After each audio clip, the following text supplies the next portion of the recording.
I am here with Nick Celozzi, the writer, producer, director of two upcoming films, one of which is beginning filming right now in Chicagoland, and that would be The Class, starring Anthony Michael Hall. And the other is called The Legitimate Wise Guy, which will begin filming later this year, from what I understand, by George Gallo of Bad Boys fame. And folks might recognize George from our conversation regarding the movie Vanquish from a couple months ago. So welcome, Nick. How are you doing?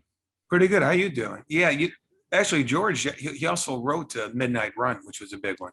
Yes, yes. I'm doing great. It's a pleasure to talk to you. You are in a hotel. This is as we're recording this. This is a few days ago for people when they're watching it, but you're in a hotel waiting for your cast to arrive so you can begin filming The Class, which is very exciting. Yeah, we start shooting on Wednesday, the 14th. And as I was mentioning briefly to you, I was a little nervous about all these flights getting canceled and, whether they're going to be bumped till tomorrow, the next day, but no, they're on their way. So we have our read through tomorrow. We have fittings. Something's going to be shot on the 14th, and it better be them. So are you, and I don't want to give away like locations or secrets or anything, but are you shooting, because this is sort of a high school kids in detention, film. Are you shooting at a local high school? Are you going to be doing like exteriors of a local high school and then shooting on a set? What's your plan? Well, first of all, it's not about a detention. It's about a group of kids that either failed or missed an exam.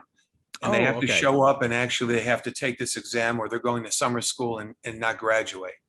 So technically no misfits, just and it's a coming of age film that deals with a lot of what's going on topically in this world today. I do fuse everything you see going around you right now. It's brought into this movie. I just always felt that these kids really don't have a fair fight these days. Hmm. Back in the old days, problems were parent, kid, parent. You didn't really have a problem until you went to school and you didn't really know about it, but now the social media, they're 8, 9 years old and they have enemies all over the place, and they fall into these traps. And before they're really old enough and mature enough to like mitigate and manage all this outside pressure that they can't actually handle, they get themselves messed up pretty early on. And as we go through the day with this particular film and this exam, because the exam is actually an acting class. It's an acting class. Huh. And the exam is a scene. So these kids have to not only write up a character analysis that they're supposed to somehow improv. They're supposed to bring their own personal experiences and put those experiences and create an improv, and she pairs them up. As you get to know these kids and as they pair up, you kind of can figure out why they missed this class and why they were afraid of showing up and revealing all these inner things that are going on with them, and all this kind of stuff comes out during the day.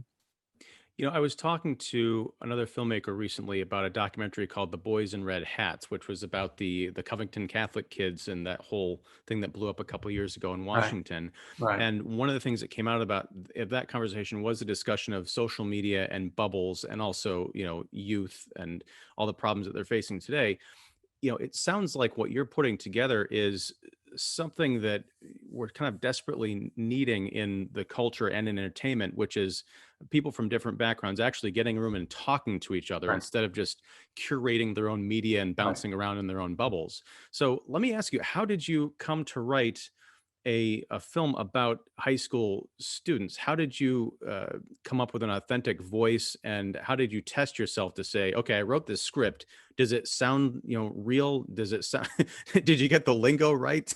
Yeah, that's a great question. And my own kids, they were in high school. That's really the truth. I've always wanted to do a coming of age film. And here I was in Westlake Village, California. And my kids, both were in high school at the time a couple of years ago. And I watched my daughter and all her friends. And I was listening to them. And I realized 30 years later, all of them had the same fears, paranoias, idiosyncrasies as I had 30 years ago. We transferred this decade to decade. It never changes. It doesn't matter. All adolescents go through it. What I didn't really realize is what they were battling. The pressure that they were putting on themselves was something out of control that I never even understood. So I'm listening to them and all these private issues and battles. They were battling invisible people. They were being pressured by people they didn't even know. They were pressured. I always call them telephone tough guys. The people that are text and all that. I mean, yeah, anybody can do that, but they were being bullied by it. And I saw how they were reacting to all of it. These characters that I wrote, they were actually based on real people. And they were my daughter's friends. And I love the fact of how the world has now come together, and these young kids really do look through a single clear lens. They don't really judge. They don't have that kind of thing like we had years ago. My daughter and my son just have just wonderful friends from all different places, and they look at each other equally, and it's beautiful to see that. And I had to just start penning it, and that's kind of where it came from. Now, did you let your kids and maybe their friends read the screenplay, after it was over? And did they bristle at all? Like, oh my God, you're sharing all of our life stories in this fictitious version. Well, what I did is, it is fictitious. What I did is I took the character, the person, because they were so equally represented. I said, if I had to write a youth film and I was looking to equally represent individuals from all different areas, this would be it.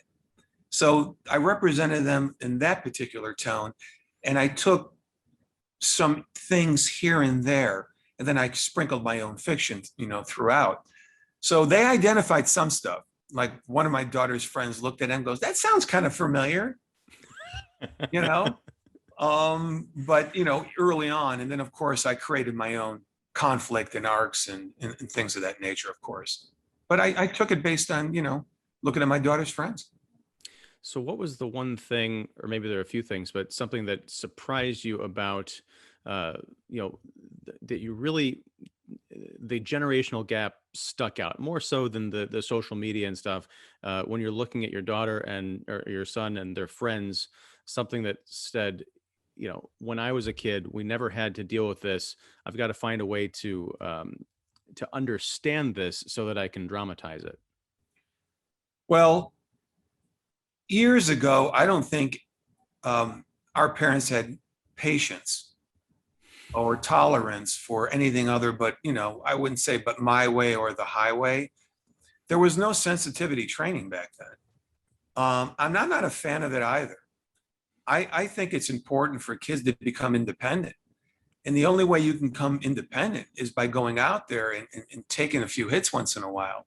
If everything's going to be sanitized for you, we're going to have a lot of 30-year-old adolescents.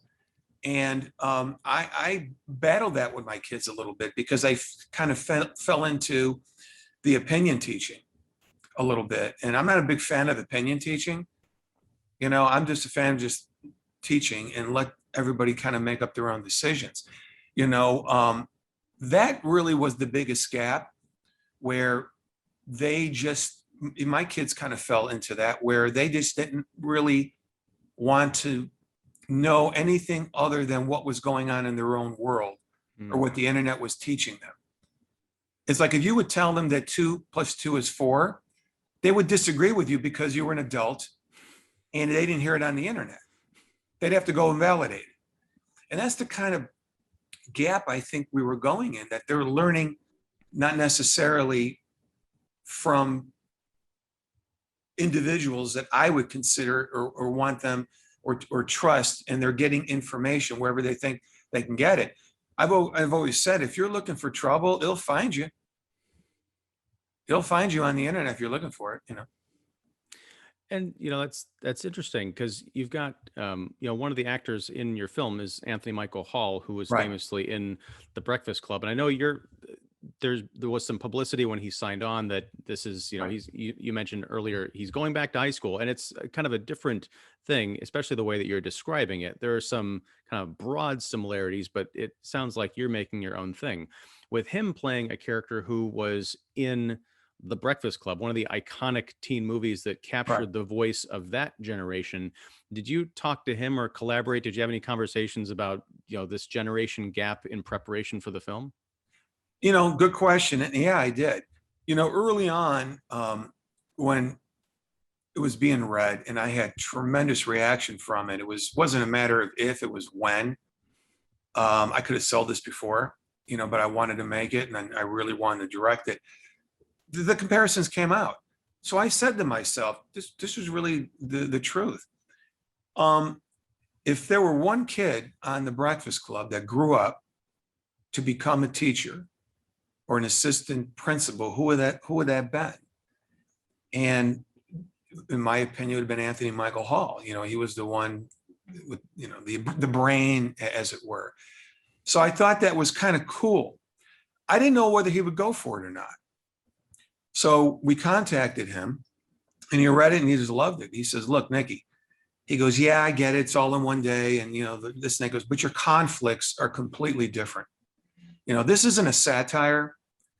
This isn't, you know, we're not, you know, windows aren't breaking and, you know, we're not throwing baloney. This is really a coming of age drama. And there's humor within the relationships and there's humor that's going on. But Anthony really saw just a whole new set of conflict that has absolutely nothing to do necessarily with how the other movie had went. You know, I've worked very hard to create lanes for all these actors in this film. And there's going to be a heck of a lot of coverage. This is truly an ensemble piece. And Anthony's going to do a lot of improv and we're going to have a lot of fun with it. And he's going to throw a lot at these kids.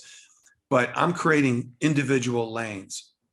And then I'm creating in the second act, kind of as they pair off to a degree, lanes within that matter. Because in the end, the ones that I pair them off, they really are one person, collectively two, but they're one together. They are the yin and yang of each. And unknowingly, they kind of fall into these lanes with the other person. It's not about hooking up.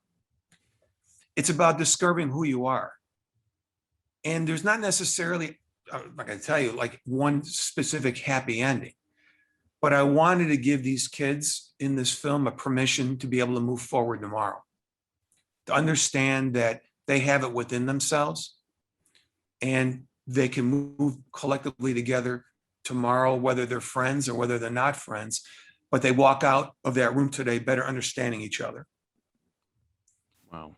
And that's what Anthony discovered in that. You know, I will say one thing that he gave me a great compliment. You know, we were talking and stuff, and he goes, yeah, you know, that's what John used to say. That's what John used to say. And I didn't know what he meant. He meant John Hughes. He goes, that's what John used to say to us. Because I really am into the story in the character. I really, really am into that. You know, it's, you know, create the character, create the story. I'm more interested in the camera supporting the performances, not setting traps for the actors to fall into the camera. You know, so I set the playing field. I want to watch them and the camera is going to support what it is they do. And that's kind of how I'm following this particular film. Now you are stepping into the director's chair for this. What was, and it's been a while since you've directed. Is that correct? Correct. You've been producing and you know, writing and you had acted a while ago. So you're pretty much the full the full picture in terms of entertainment. What was the impetus behind you getting behind the camera for this one? And also, you know, as I mentioned earlier, you've got another film, sort of an auto biopic coming out, Right. Legitimate Wise Guy, that's being directed by someone else. Was there ever a thought to, I want to direct The Class, but I want to hand over Legitimate Wise Guy to someone else? Early on, you know, I've written, you're right, a bunch of screenplays. The Class, and I love them all. The Class was something very endearing to me because not only are these kids represented, but they all have pieces of me in it. I had to live each character, and I'd write them. I'd be breaking down. My wife would say, "What are you doing?" You because I was, I put some of my own personal experiences in there as well. Real quickly, my mother had passed a year ago and change. When that happened, I went back and rewrote some scenes.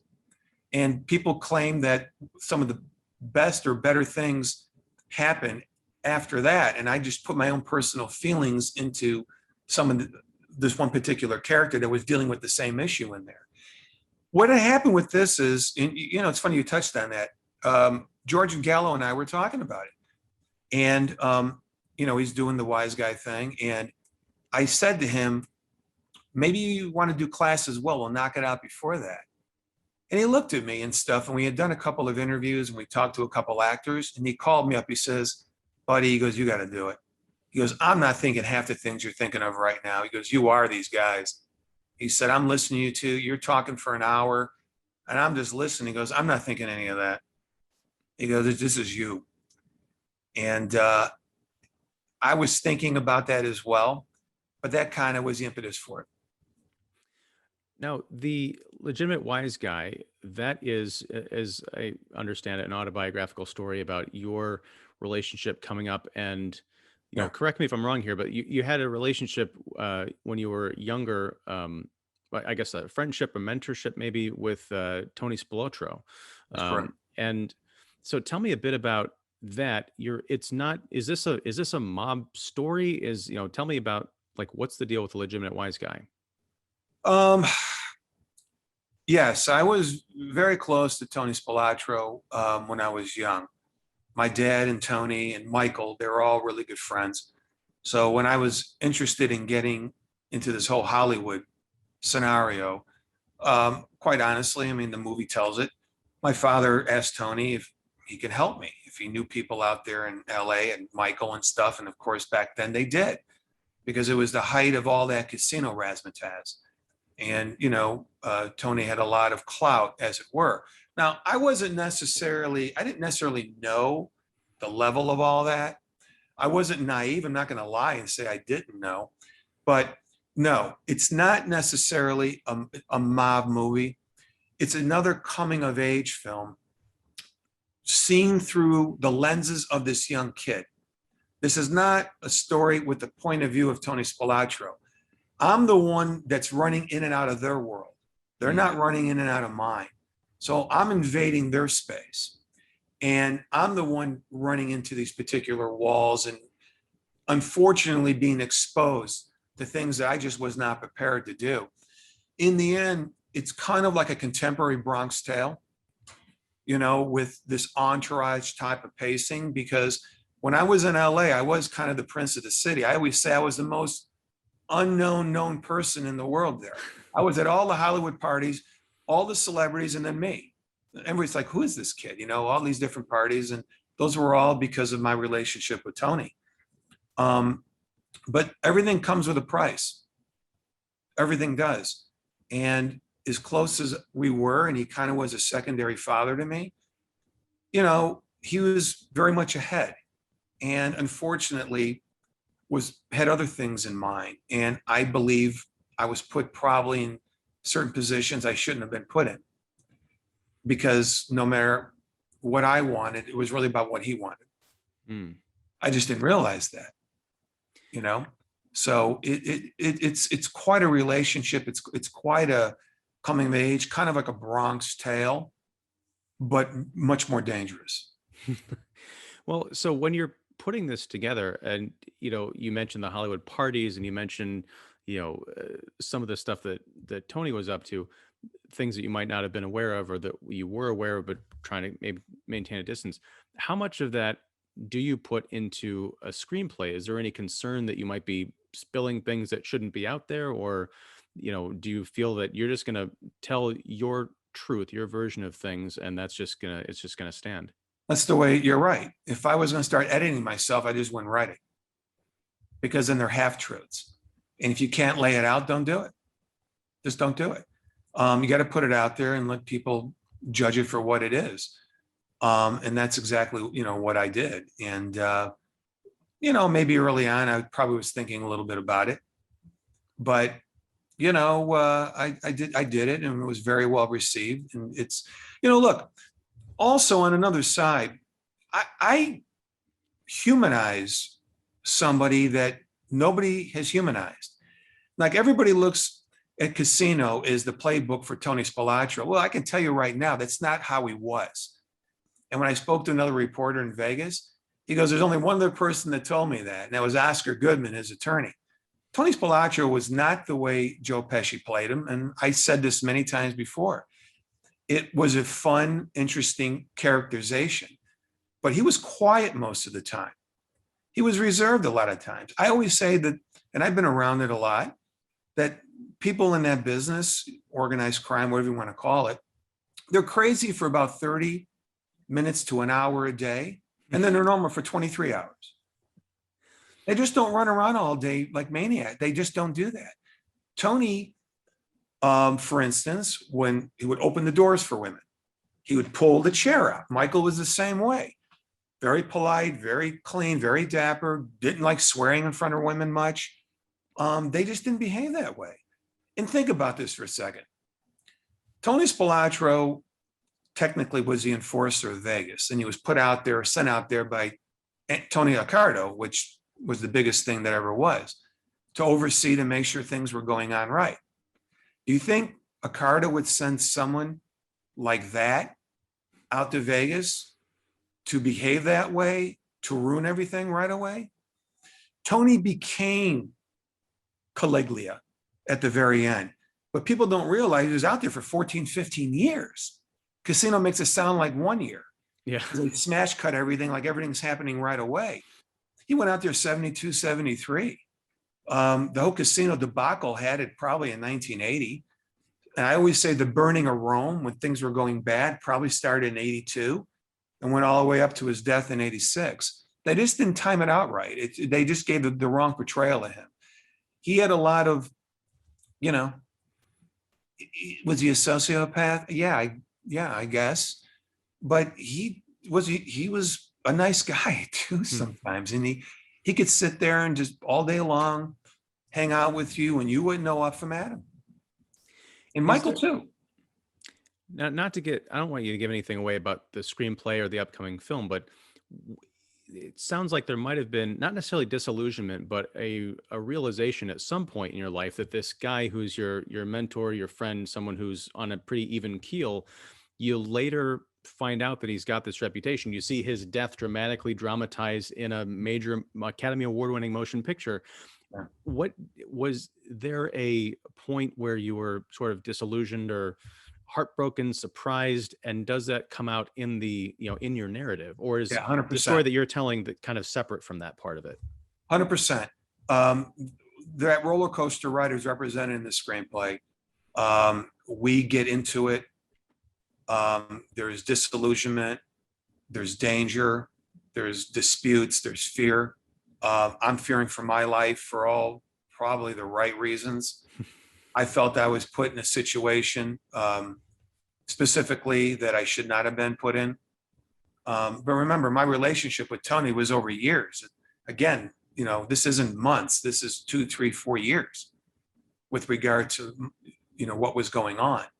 But, oh yeah, I cover it all. And it could have ended up very bad for me. It could have. It could have.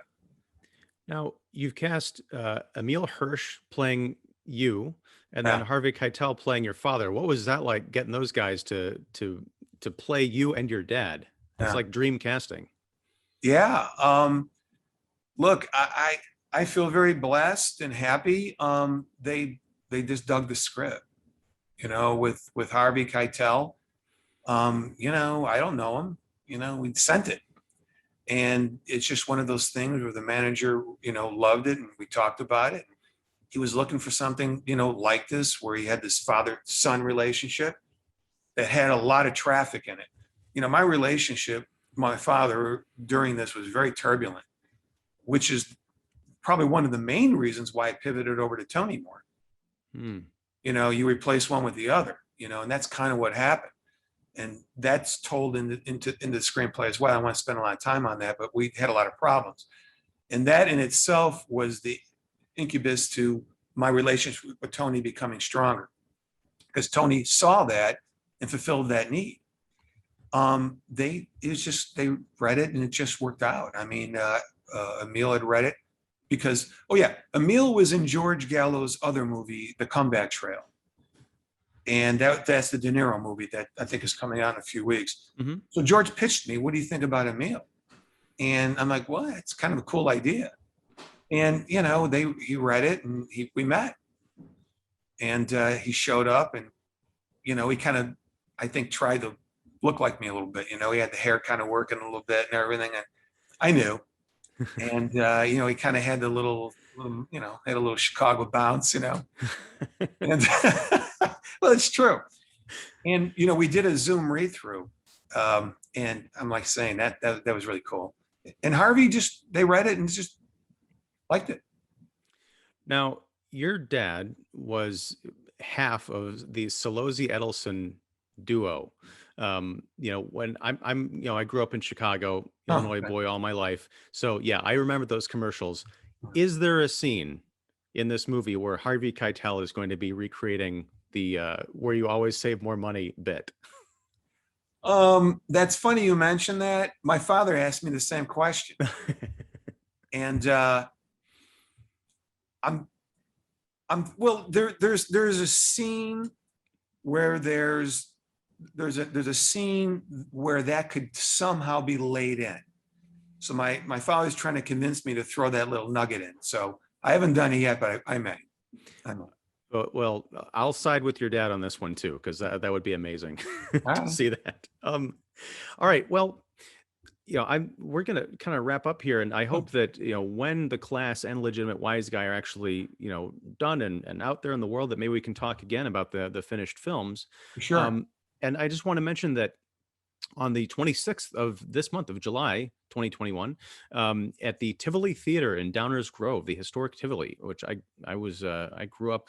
A part of my childhood was spent right around the corner from there, and there's going to be a breakfast club screening there. It's in promotion of the class. There's going to be a red carpet event. Anthony Michael Hall will actually be there as well as yourself and possibly some other cast members. Right. So the information is still coming together, the particulars on that, but we'll definitely share that out when it's ready. What are you most looking forward to as far as that event? Oh, at the event on the 26th? Yeah. Watching the movie. No, you know, just meeting everybody. I think I'm looking forward to taking some questions. You know, I suspect some of the audience members are probably very curious about the film and how my film differs from how it parallels, but how it's different. So I'm looking forward to explaining all that out. Here's an odd question. I know you've done a great job of differentiating your story from the Breakfast Club. When you were watching, I assume filming of the class is still going to be going on, right? During the 26th, Right. around there. Are you going to be watching the Breakfast Club to consciously avoid, like, okay, I can't set up a shot like that. I can't have a moment, you know, like that. Are you going to be taking notes? Well, you know, I've done that kind of already. It's interesting you said that. You know, I watched the Breakfast Club a couple of times for a couple of reasons. Just to make sure that I have my own fingerprint. And I do. But also what I really rediscovered in that movie, that these kids were literally sitting like on the floor in a semicircle for 15 minutes. And there's not much one can do with a camera at that time. You get your coverage, you move around, you got some moves. But the scene was so interesting and so, you know, so compelling with those kids that was the most interesting thing. So it reinforced me, what's more important? Tell the story. Let these kids come together as an ensemble. Let these kids connect. Let these kids tell the story and move with the kids. And I think that's what John Hughes was so brilliant about. He allowed them just to be themselves for the day. And I think that was a good note for me to remind myself to let them be themselves. Excellent. Well, I'm looking forward to, going to that event, and also for checking out these films. So good luck, Thank you. again, getting everybody in town and set up, and the read through and the costuming, and then actually shooting this damn thing. Yeah. When is Legitimate Wise Guy going in front of cameras? We're supposed to be right now the middle of October through the middle of November. Wow. Okay. So you're back to backing this with films in production. That's great. You spend years and years and you're like waiting, and all of a sudden, boom, everything clicks, right? Yeah. Isn't that the story? Yeah. Yeah. Well, thank you again, Nick Celozzi, for talking with me again. I hope we can talk some more soon. And yeah, congratulations, and get back to work. Thank you. Thank you for the time today. All right, man. Take care.